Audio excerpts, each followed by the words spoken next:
After seeing Interstellar, I can quickly and comfortably say it is now one of my all-time favorite movies. I went into the film knowing that it was about space. That was simply all I knew about it, and I was content with that. However, what I got versus what I knew held such a huge difference and made a much larger impact than I thought it would. If you read my last article, you know I am someone who eats up a good conversation about love.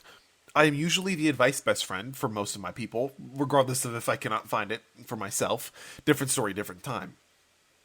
I think that it is vital to establish that there are different kinds of love.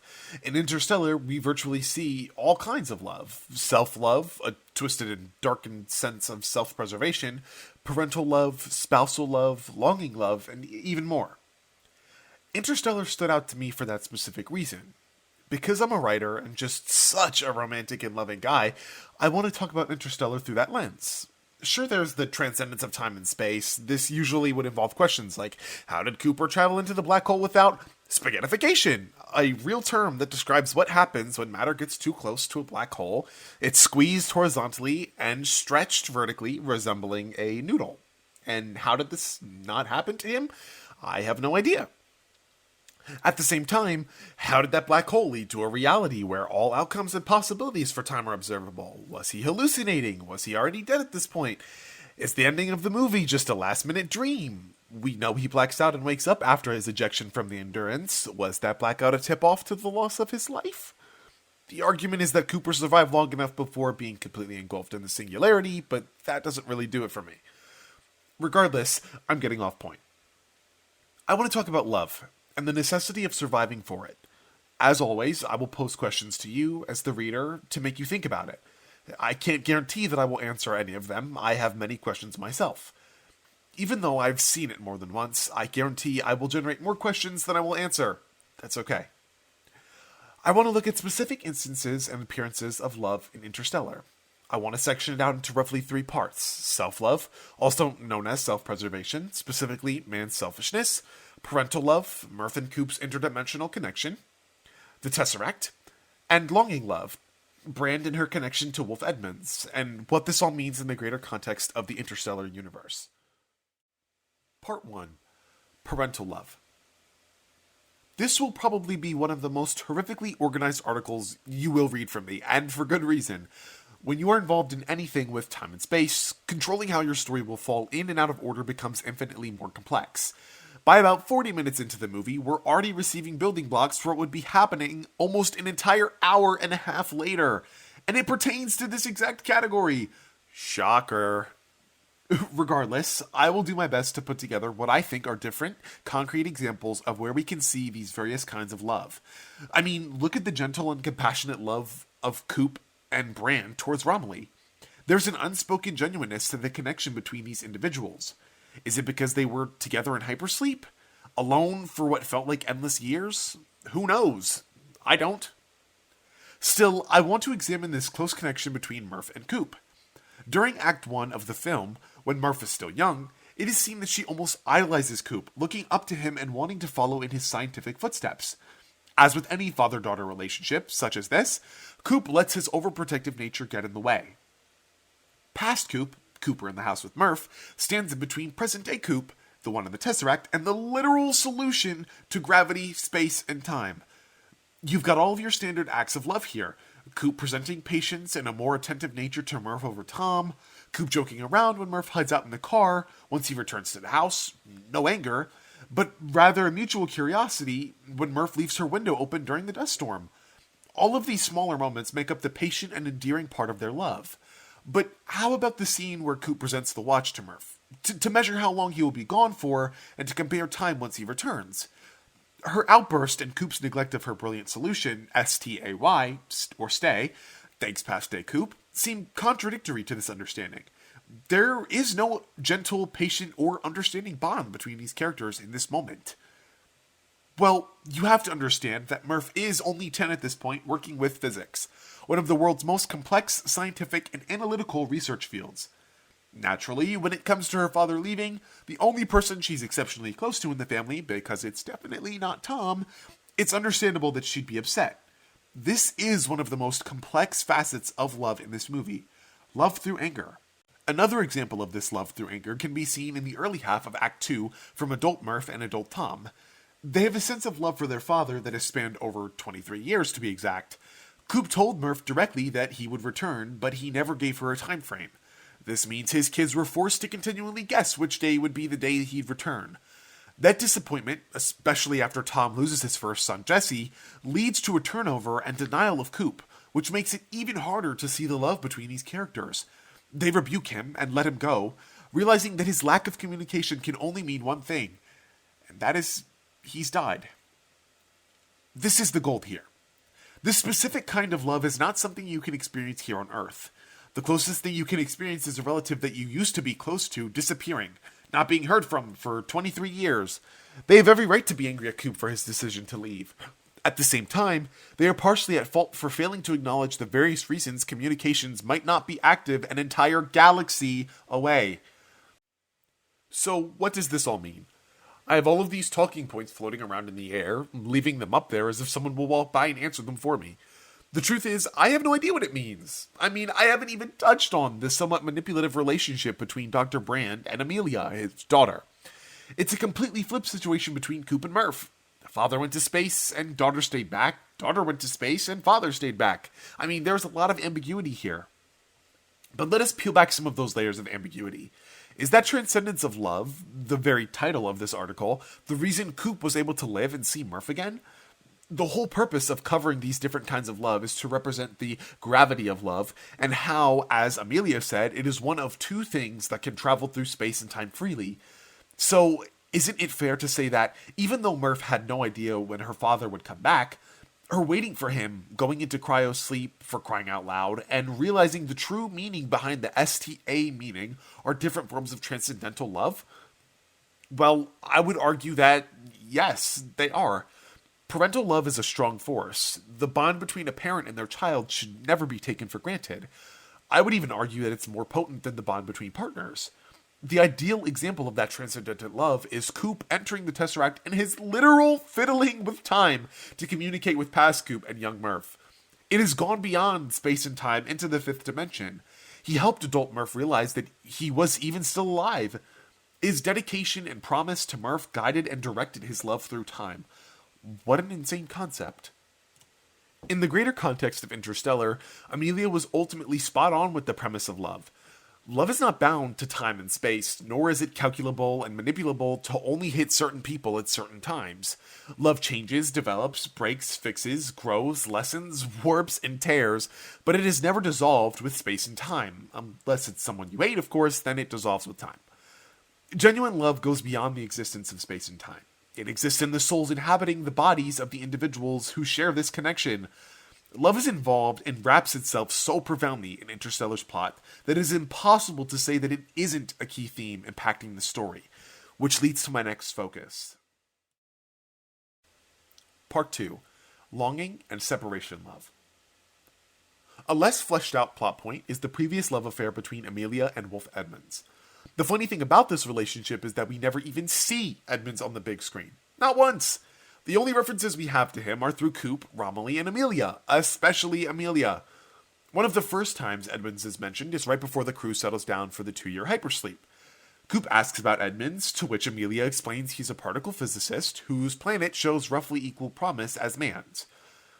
Apparently, Edmonds, 10 years prior, had a love for Amelia that she still holds on to.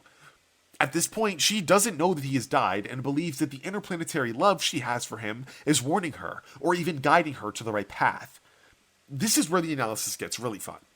Towards the end of Act 2, when the crew realizes they no longer have the resources to travel to Man's planet and Edmund's planet, they have to decide.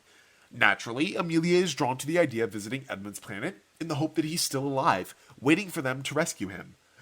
The funny thing about this situation is that Coop is against following love across the galaxy to visit a planet that may be their last.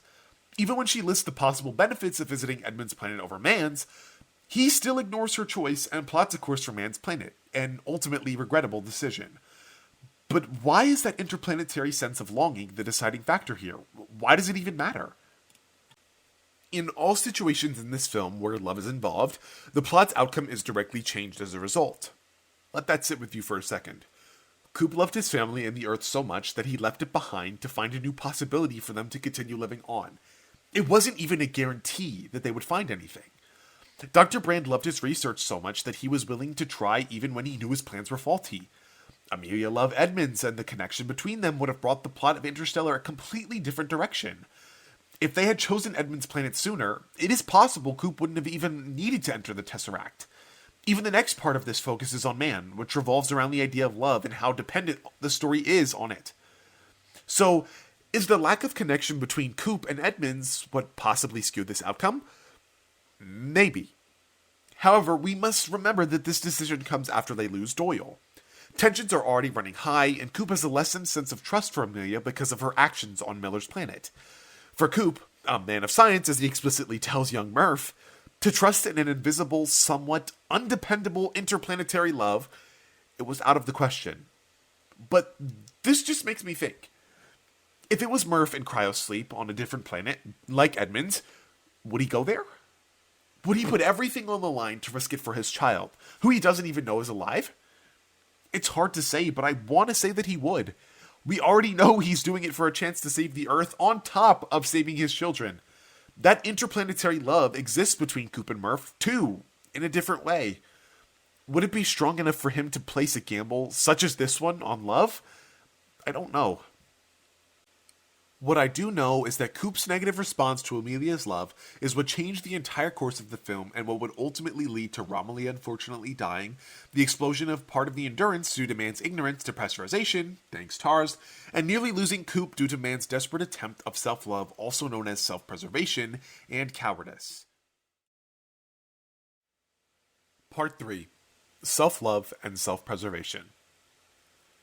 After their conversation, Amelia storms off, but Coop ignores her vote and goes to Man's planet anyway. Now, Man's piece of this article is interesting. It probably isn't going to be as long as the other two, which is fine. You may even be wondering, Jordan, why didn't you talk about the connection between Amelia and Dr. Brand? Or, why didn't you talk about Murph and Tom, and how as siblings their love is entirely different? Because all of those pieces tell a different story in a similar way. Man's exploitation of the kindness of humans and his absolute desperation to survive no matter what is not something we have seen so far in this movie. Only two characters aim to attempt self-preservation, in my opinion anyway, and that is Dr. Brand and Man. You can see it with Dr. Brand and how he continues his research long after Coop and Amelia stop responding. He knows exactly what the problem is and that no solution is lingering in a different galaxy. Yet, to preserve his image and the love of his daughter and study, he continues, forging his way through science. Man's entire story is built around humans and their love. As soon as he is removed from cryosleep, he appears to be a gentle man of good nature, but at the same time, it feels like he's hiding something. Even when watching the movie for the first time, I was suspicious of Man. The way he phrased things put me off in multiple ways. One of the first things he says is that the days are 67 hours and cold. Same with the nights. This made me question how we could modify this terrain and handle this atmosphere regarding crops.